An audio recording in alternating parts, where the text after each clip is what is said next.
สวัสดีครับตอนนี้ก็อยู่ที่เกาะลอยนะครับตรงท่าเรือข้ามไปเกาะครับเดี๋ยวชมบรรยากาศรอบๆเลยครับตอนนี้ก็เป็นตอนเช้าประมาณ8 โมงเช้าก็ตุกๆเยอะเลยเดี๋ยวต้องชมบรรยากาศก่อนนะครับว่าเป็นยังไง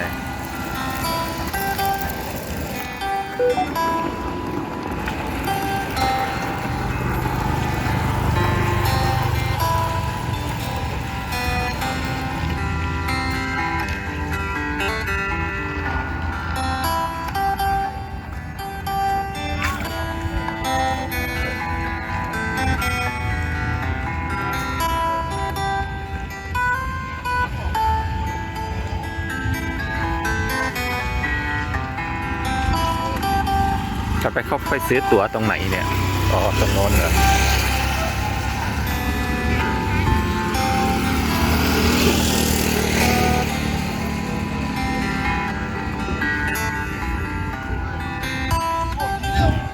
นี่เป็นเรือโดยสาร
อ๋อตรงโน้นที่เรามองไปที่เป็นสะพาน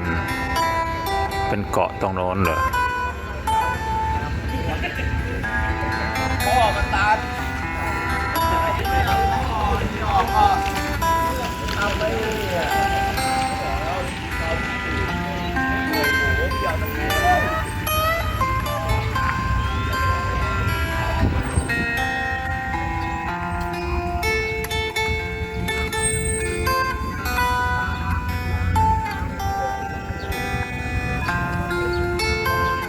ก็ซื้อตั๋วมาแล้วนะครับเนี่ยค่าเรือ60 บาท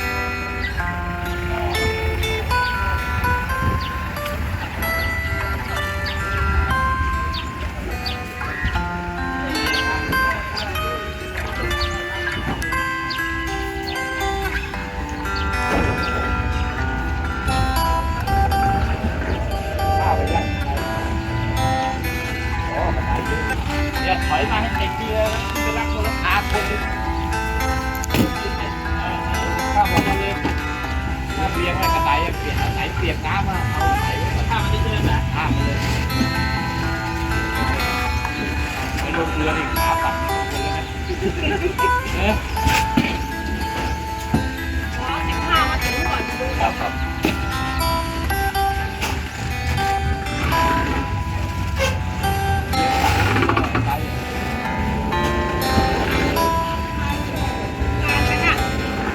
ได้ป่ะ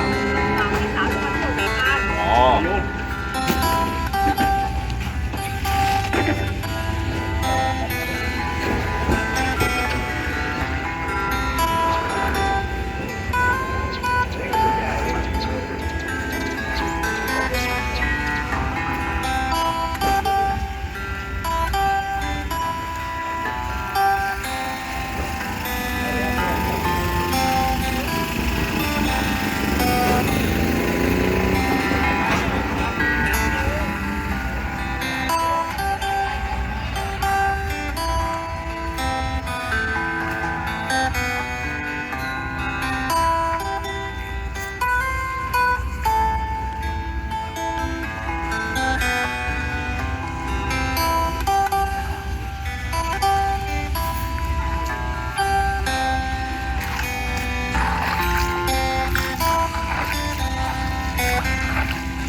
ตรงโน้นคือเกาะสีชังนะครับ ที่มองไปเป็นเกาะสีชัง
พ่อก็นั่งศึกษาอะไรนะ